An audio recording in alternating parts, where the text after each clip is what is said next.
بسم اللہ الرحمن الرحیم۔ السلام علیکم۔ سلطان صلاح الدین یوسف بن ایوبی سلطنت کے بانی تھے۔ وہ نہ صرف تاریخ اسلام بلکہ تاریخ عالم کے مشہور ترین فاتحین اور حکمرانوں میں سے ایک ہیں۔ وہ 1138 میں موجودہ عراق کے شہر تکریت میں پیدا ہوئے۔ ان کی زیر قیادت ایوبی سلطنت نے مصر، شام، یمن، عراق، حجاز اور دیار باکر پر حکومت کی۔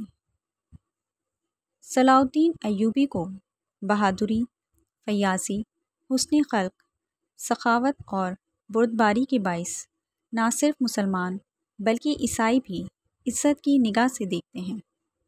صلاح الدین کو فاتح بیت المقدس بھی کہا جاتا ہے، جنہوں نے 1187 میں یورپ کی متحدہ افواج کو عبرتناک شکست دے کر بیت المقدس ان سے آزاد کروا لیا تھا۔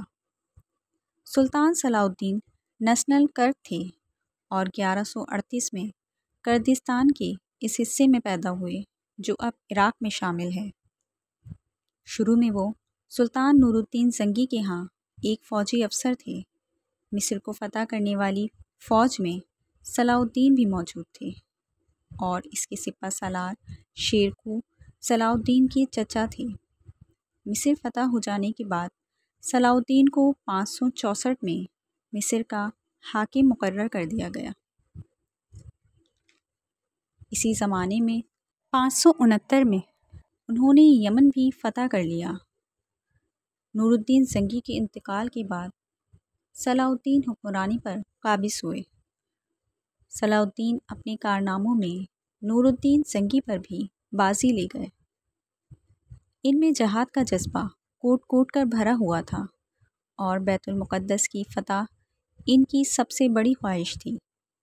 مصر کے بعد صلاح الدین نے 1182 تک شام، موصل، حلب وغیرہ فتح کر کے اپنی سلطنت میں شامل کر لیے۔ اس دوران صلیبی سردار رینالڈ کے ساتھ 4 سال معاہدہ صلح ہو چکا تھا، جس کی رو سے دونوں ایک دوسرے کی مدد کرنے کے پابند تھے، مگر یہ معاہدہ محض کاغذی اور رسمی تھا۔ صلیبی بدستور اپنی اشتعال انگیزیوں میں مصروف تھے اور مسلمانوں کے قافلوں کو برابر لوٹ رہے تھے۔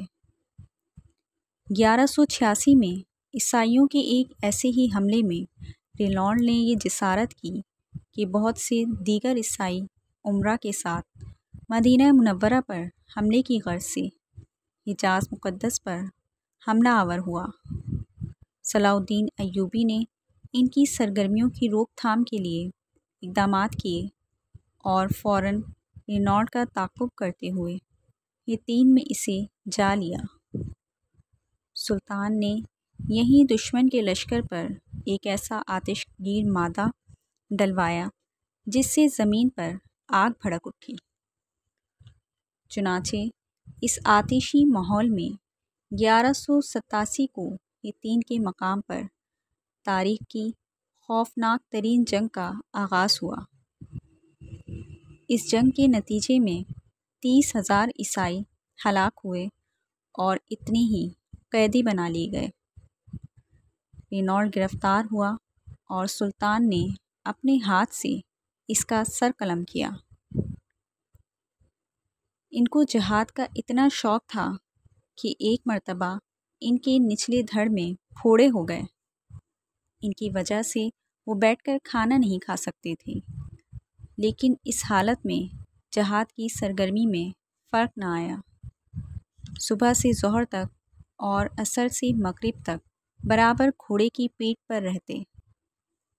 ان کو خود تعجب ہوتا تھا کہ جب تک گھوڑے کی پیٹھ پر رہتا ہوں ساری تکلیف جاتی رہتی ہے اور اس سے اترنے پر پھر تکلیف شروع ہو جاتی ہے۔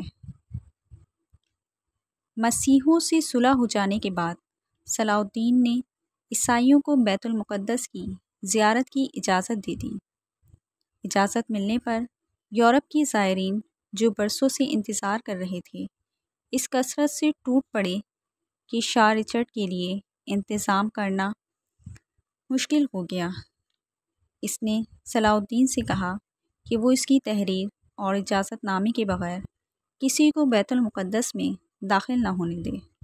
سلطان نے جواب دیا، زائرین بڑی بڑی مسافتیں طے کر کے زیارت کے شوق میں آتے ہیں، ان کو روکنا مناسب نہیں۔ سلطان نے نہ صرف یہ کہ ان زائرین کو ہر قسم کی آزادی دی، بلکہ اپنی جانب سے لاکھوں زائرین کی مدارات، راحت، آسائش اور دعوت کا انتظام کیا۔ صلاح الدین کا غیر مسلموں کے ساتھ سلوک اسلامی تعلیمات کے مطابق تھا، اور یہ اس کا ثبوت ہے کہ اسلامی حکومت میں غیر مسلموں کے حقوق بھی اس طرح محفوظ ہوئے ہیں جس طرح مسلمانوں کے۔ نور الدین زنگی کی طرح صلاح الدین ایوبی کی زندگی بھی بڑی سادہ تھی۔ ریشمی کپڑے کبھی استعمال نہیں کیے، محل کی جگہ معمولی مکان میں رہتے تھے۔ ناظرین، ویڈیو پسند آئی ہو تو اسے لائک اور چینل کو سبسکرائب کر دیجیے اور ساتھ میں لگے بیل آئیکن کے بٹن کو پریس کر دیجیے۔ شکریہ۔